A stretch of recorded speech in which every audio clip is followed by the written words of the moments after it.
Friends, Sunday story telling time లోపల ఒక చిన్న కథతో గురువు యొక్క విశిష్టతను తెలుసుకుందాం ఫ్రెండ్స్. 4-5 నెలల పిల్లవాడు మంచం మీద పడుకోబెట్టబడి ఉన్నాడు. ఇంకా నడవడము నిలబడడం రానివాడు. ఇక మంచం దిగే యోచనే తెలియనివాడు, ఎలా దిగాలో కూడా తెలియనివాడు. పక్కనే పడక కుర్చీలో నాన్న పుస్తకం ఏదో చదువుకుంటున్నాడు. ఇంతలో పిల్లవాడు మలమూత్రాలు విడిచాడు. ఆ పొత్తిగుడ్డలోనే గుండ్రంగా బోర్లా వెల్లకిలా పడ్డాడు. ముక్కు మొహము ఏకం చేసుకున్నాడు.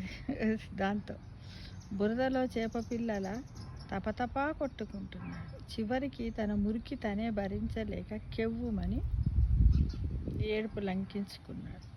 పిల్లవాడి ఏడుపు విని నాన్న దగ్గరకు వచ్చాడు. పిల్లాడు చేతులు పైకెత్తి ఎత్తుకోమన్నట్టుగా తండ్రి వైపు చూస్తూ క్యార్ క్యార్ అన్నాడు.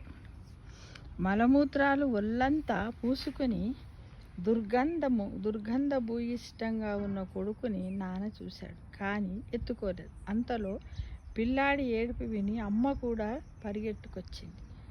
ఏమో వాడు చూడు ఎలా ఉన్నాడో, ఒంటి నిండా పూసుకున్నాడు అన్నట్టుగా చూశాడు నాన్న. అమ్మని చూసి మరింత గట్టిగా ఏడుస్తూ చేతులు చాపాడు పిల్లవాడు. అమ్మా నాన్నలా దూరంగా ఉండిపోలేదు.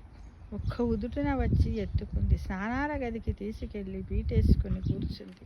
చీర కుచ్చిళ్ళు ముఖాలికి పైకి లాక్కొని పిల్లాన్ని కాళ్ళపైన వేసుకుంది. నీళ్లు సున్నిపిండి వేసి చేపను రుద్దినట్టు రుద్ది కడిగింది.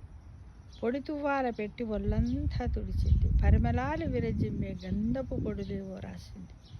బొట్టు కాటుక పెట్టింది. ఉతికిన జుబ్బా తొడిగింది. జుబ్బా అంటే చిన్నపిల్లలకు కొంచెం చేతులు పొడుగ్గా లేకుండా పొట్టిగా తీయడానికి వీలుగా ఉండేదన్నమాట. దాని ఇట్లా ఏడ ముందుకుంటుండే, బటన్స్ వెనుకకుంటుండే, గుండీలు తొడిగింది. బుగ్గన కాసంత దిష్టి చుక్క పెట్టి ఎత్తి ముద్దులాడి.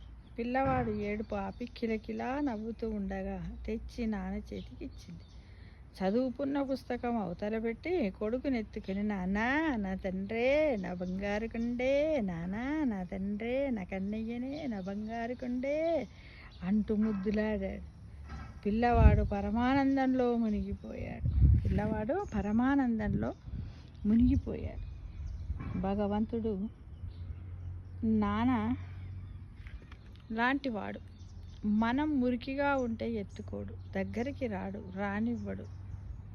సద్గురువు అమ్మ లాంటి వాడు. సద్గురువు అనేవారు ఎవరు? అమ్మ లాంటి వాడు. అంటే మనలో ఉన్నటువంటి మలినాలన్నింటినీ కడిగేవాడే సద్గురు అన్నమాట.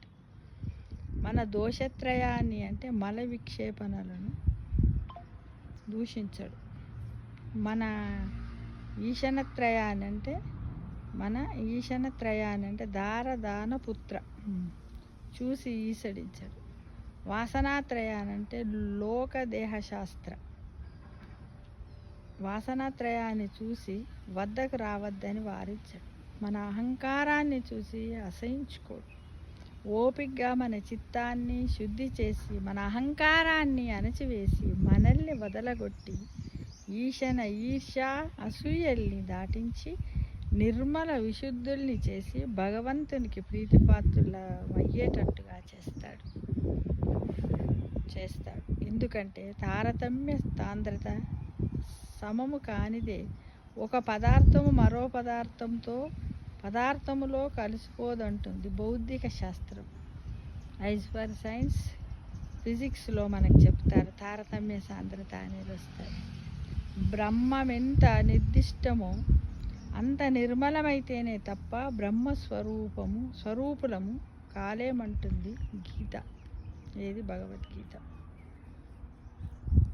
ఇహైవ తైజిత సత్సర్గః ఏషాం సామ్యే స్థితం మనః నిర్దోషం హి సమం బ్రహ్మాని తే సితాః. అందుకే మరి ఎవరెంతగా అన్నా, ఎవరెంతగా విన్నా, ఎంత చదివినా, ఎన్ని శాస్త్రాలు అధ్యయనం చేసినా సద్గురువుని ఆశ్రయించడం తప్పనిసరి అంటారు అనుభవజ్ఞులు. సద్గురువును ఆచరించాలి. సద్గురువును మనము ఆశ్రయించడము తప్పనిసరి అని అంటారు. అంటే సద్గురువు ఏం చేస్తాడు, మనలో ఉన్నటువంటి లోపాలను తీసేసి నువ్వు ఇలా నడువు, నువ్వు ఇలా బ్రతుకు, మనం చేస్తున్నటువంటి మన పనుల్లో కానీ దేంట్లో కానీ మంచి చెడులను గుర్తించి మనకు సద్మార్గాన్ని బోధించి ప్రపంచంలో, సంఘంలో, సమాజంలో నువ్వు ఇలా బ్రతకాలి అనే మార్గాన్ని చూపించే గొప్ప మార్గదర్శకుడు లేదా గొప్ప ఎన్సైక్లోపీడియా అంటారు కదా, విజ్ఞాన పరిశోధన శాస్త్రం అని. అలాంటి వాడు సద్గురువు అని మనము నమ్మొచ్చు. కాబట్టి ప్రతి ఒక్కరు కూడా మనము ఎవరన్నా ఒక సద్గురువును కలవాలి, లేదా ఆ సద్గురువు దగ్గరికి పోవడం కుదరకపోతే ఆ సద్గురువుకు తగినటువంటి శాస్త్రాలను, వారి యొక్క జీవిత విధానాలను మనం అధ్యయనం చేసైనా మన జీవితాన్ని సక్రమ మార్గములో నడుపుకోవటానికి మనమందరం కూడా ఎల్లవేళలా మనం ఆశ్రయిస్తూ మనం అధ్యయనం చేద్దామని, తప్పకుండా చెయ్యాలని ఆశిస్తూ మీ అందరికీ వీడియో ద్వారా మెసేజ్ ఇస్తున్నాను friends. Thank you for watching.